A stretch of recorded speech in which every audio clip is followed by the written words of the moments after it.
your own thoughts as to what is happening in Kenya. What do you make of it? Once again, let me greet your cherished listeners.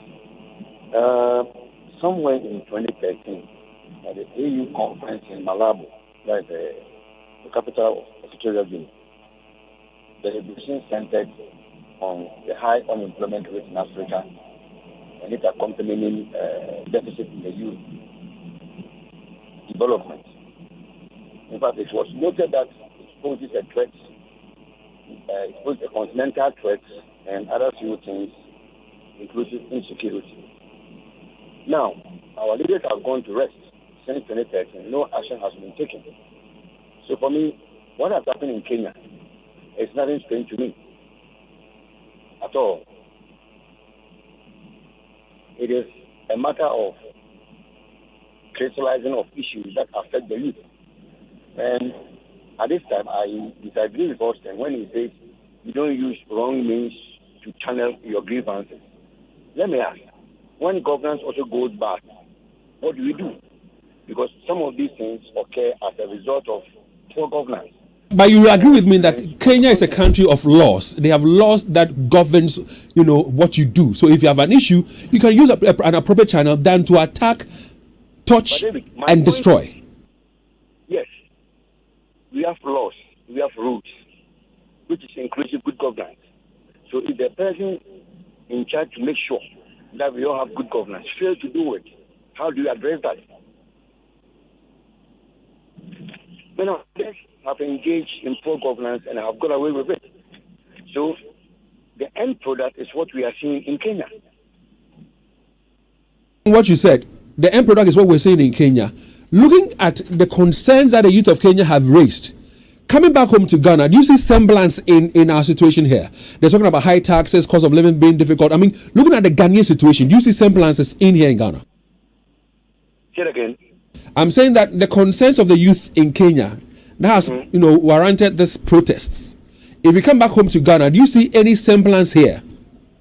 Yes, we've had one.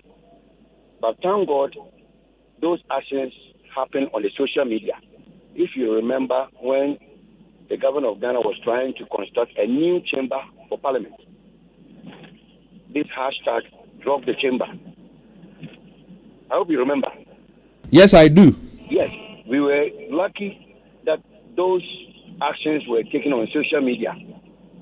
If it has resulted in a physical like what has happened in Kenya, can you imagine what is going to happen?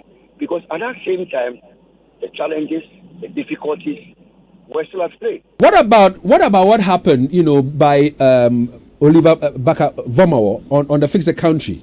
Was it something that should have been sustained? Was it something that helped in any way? I think that thing was truncated by the court proceedings and other few things. But you see, as a nation, we should have taken that matter up because nobody knows when it will pop up again. And I can say, if you meet some of the youth on the streets, you can just look at it from their faces. They are not comfortable. You see the current rate of people traveling outside. You see the current agitation, those coming from music, the lyrics in the current music, and so on and so forth. In fact, we must be very careful. And the attitude of the politicians too needs to be addressed. Because you see, this political marginalization against the youth in Ghana is also something that we should all be concerned about. When this government is in power, whatever program that will be projected or brought in place will go and favor the youth in that government. So it's like 8 years off, 8 years on. A side of the youth will become active. Then the next 8 years, another side also comes active, and the other side gone dead, which is very dangerous. In the last 3 decades, we've embarked on various social intervention programs for the youth, all aimed at developing them and making life better for them. But what have we achieved? We've only achieved a mixed result, which we can't even integrate and move forward with it. PV, would you be surprised if such a thing should happen in Ghana, the protest in Kenya? And if you would not be surprised, how close are we to such a thing happening in Ghana? About couple of weeks ago, the former National Security Minister, Francis Boku, said something. And if we are to draw our minds on it, it will tell you that we are not far from it.